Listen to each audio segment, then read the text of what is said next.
ini mau ngobrolin apa aja? Ngobrolin laptop. Mau bahas masalah apa? Masalah bahasa. Bahasa apa? Bahasa Inggris. Bahasa Inggrisnya 1, 1, 2, 1, 3, 1, 4. 2, 3, 1, 2, 3, 4, 4, 5, 5,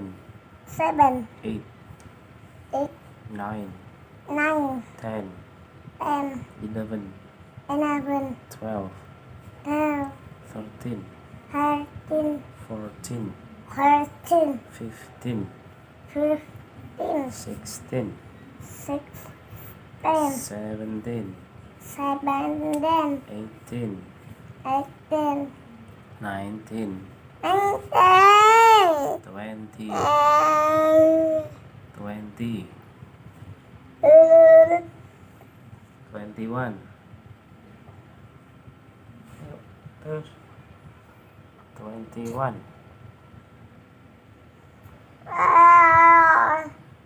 22.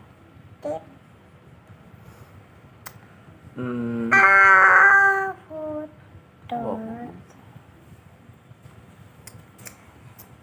Oke, saya mau membahas sesuatu yang mungkin buat teman-teman masih bingung.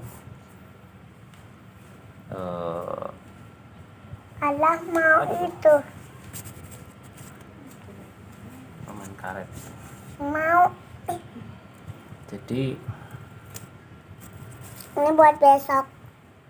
kadang ketika seorang anak Halo, aku kecil, punya permen karet. Ini namanya permen karet hijau. anaknya itu didiagnosis punya penyakit jantung bawaan. Kadang-kadang kebingungannya itu penyebabnya apa gitu. Kenapa bisa begitu? Maka yang biasanya disampaikan oleh dokter itu ada beberapa hal. Yang pertama karena infeksi virus, yang kedua karena ada penyakit lain yang menyebabkan itu juga faktor keturunan. Paruh aja, paruh dulu, dikit aja, ini buat nanti. Sebenarnya penyakit jantung bawaan itu pada dasarnya belum ada yang bisa memastikan penyebabnya apa. Ya, cuma kira-kira diprediksi, diduga kuat menurut berbagai macam penelitian itu adalah yang disebutkan tadi ya. Ada karena virus. Kalau di beberapa referensi itu disebutkan misalnya virus rubella. Virus rubella itu virus semisal itu ya, apa namanya, itu virusnya udah lama munculnya sebenarnya. Virus rubella itu bisa menginfeksi janin, menginfeksi kandungan. Makanya diindikasi kuat karena bisa jadi infeksi virus tersebut sehingga proses pembentukan jantung pada janin itu tidak sempurna atau gimana ya. Ya, anatomi fisiologinya kurang sempurna. Kayak anak kecil. Terus yang berikutnya faktor mungkin konsumsi obat-obatan. Selama hamil itu mengkonsumsi obat-obatan yang memberikan dampak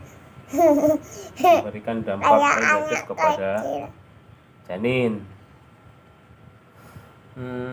Obat-obatnya tentunya obat-obat yang keras ya, kandungannya kuat.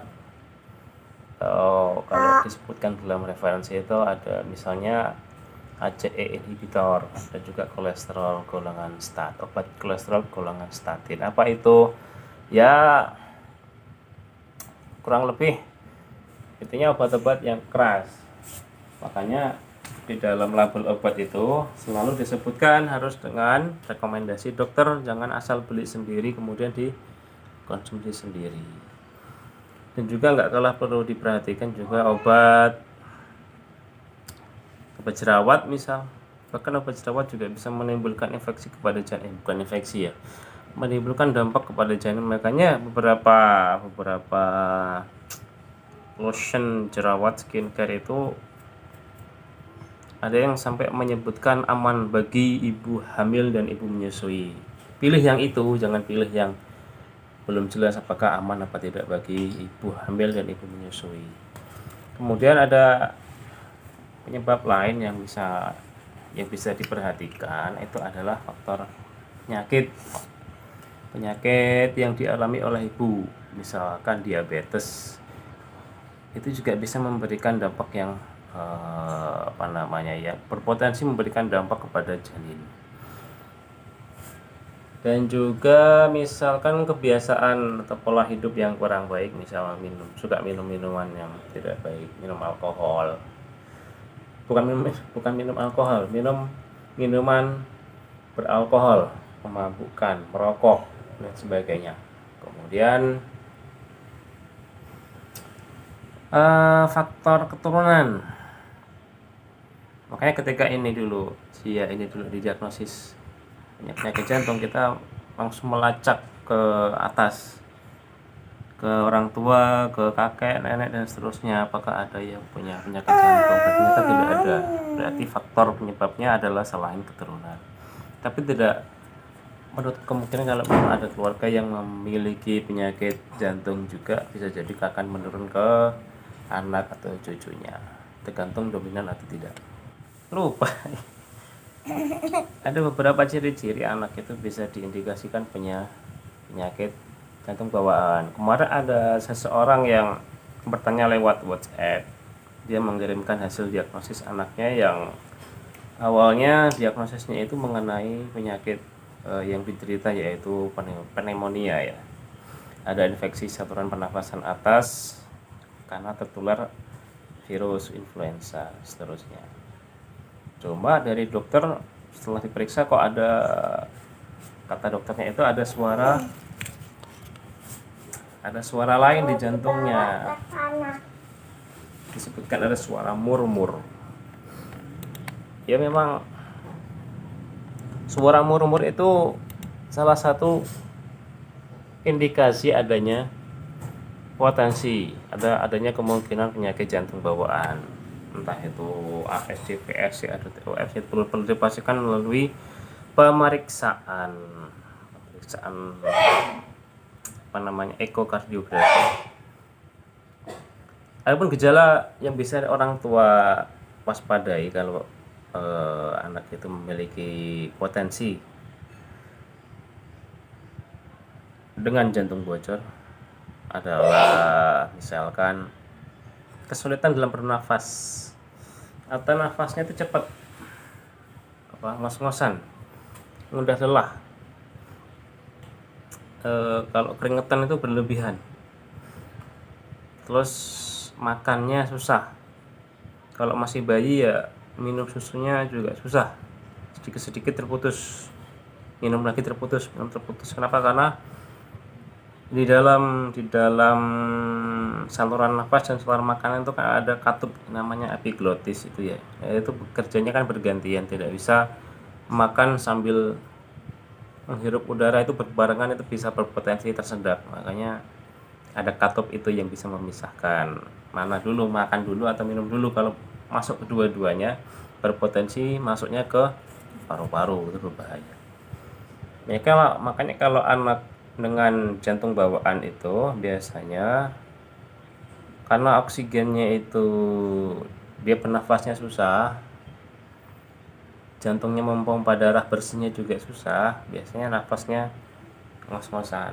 Dan kalau makan itu sering berhentinya daripada makannya, makanya susah makan. Kemudian kalau sudah fasenya sudah agak lama, sudah lumayan parah, itu biasanya terjadi tanda-tanda kebiruan.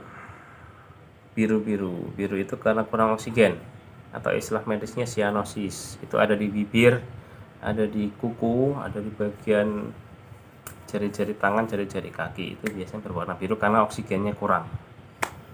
Itu. Kemudian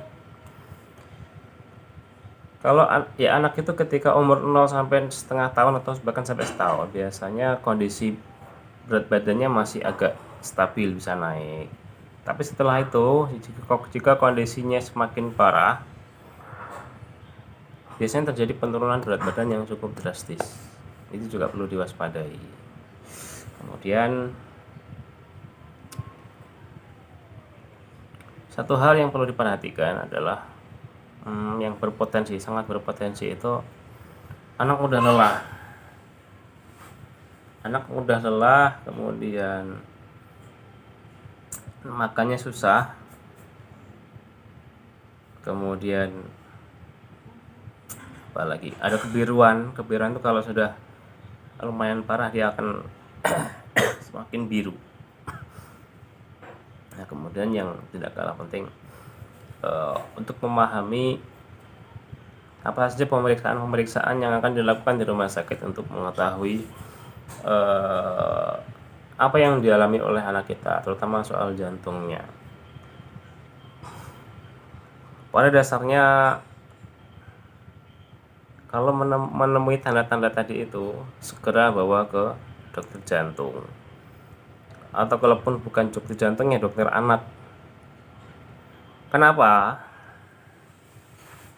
Ya, ini fakta yang menarik sih sebenarnya.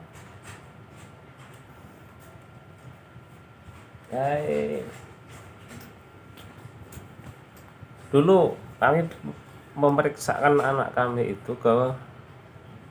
adalah dokter lah, ada di kampung juga pernah. Dari sisi kami pribadi itu mendengarkan ada, ya kami kan punya stetoskop juga di rumah, kami dengarkan suara denyut jantungnya itu kok ada yang berbeda. Tapi ketika kami periksakan ke dokter di daerah kami waktu itu, dokternya diam saja, nggak menyampaikan bahwasanya ada suara lain di jantung itu. Bahkan itu sampai beberapa dokter lah itu waktu itu. Kami memeriksakan soal batuk pileknya sebenarnya. Ya sama dengan kasus kemarin yang cerita kepada kami lewat WA itu. Kami periksakan batuknya kok nggak sembuh-sembuh, udah lama. Diperiksalah. Itu kan posisi jantung dengan posisi paru-paru kan berdekatan. Nah, kalau anak dengan penyakit jantung bawaan itu ada dua hal yang paling mendasar terjadi dan bisa di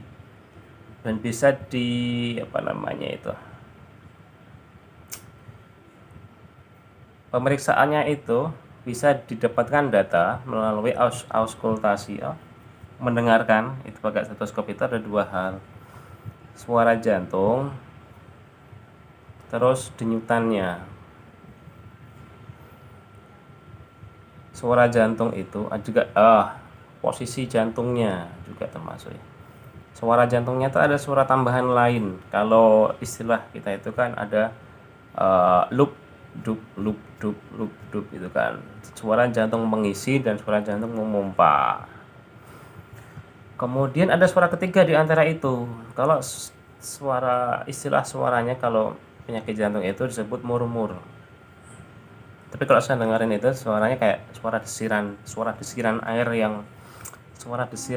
yang melalui celah sempit. Itu yang perlu diperhatikan. Kemudian posisi jantung tadi itu. Nah, untuk anak dengan jantung bawaan biasanya terjadi kardiomegali. Kardiomegali itu artinya pembengkakan jantung. Kenapa bengkak? Itu karena otot jantungnya bekerja lebih banyak karena untuk menyuplai darah ke seluruh tubuh itu maka otot jantungnya bisa menebal, dan itu nanti bisa membuat jantungnya menjadi lebih besar. Nah itu kalau didengarkan itu biasanya ada suara itu nanti ada suara yang semestinya nggak ada di situ tapi dia bergeser atau mengalami pembesaran. Itu lebih pasnya bisa dilakukan ronsen ptotoraks. Ya uniknya itu kami bawa ke beberapa dokter, ada juga dokter spesialis waktu itu, tapi walau alam ya kami tanyakan kok apa nggak apa-apa ada suara itu gitu, tapi nggak ada penjelasan lebih terperinci. Baru ketika kami periksakan ke seseorang dokter anak, baru beliaunya mengatakan ada potensi ini mengalami jantung bocor. Ya mungkin karena pengalaman juga sih ya, karena pengalaman mungkin pernah menangani kasus serupa dan didapatkan ada fakta seperti itu, makanya bisa memberikan tanggapan. Tapi kalau memang belum pernah ya mungkin responnya berbeda ya. Mana? Buat Ini pegang. itu mungkin buat teman-teman yang butuh informasi soal bagaimana gejalanya di awal itu, terus penyebabnya apa, itu tadi itu kurang lebih seperti itu. Jadi jangan bingung, silakan bertanya kalau memang ada yang ingin dipertanyakan. Jangan bingung, jangan panik, karena kalau panik itu susah menentukan mau gimana ya, intinya itu. Semoga bermanfaat. Udah kelamaan 15 menit. Semoga bermanfaat. Jangan lupa untuk tetap menjaga kesehatan itu ya. Assalamualaikum.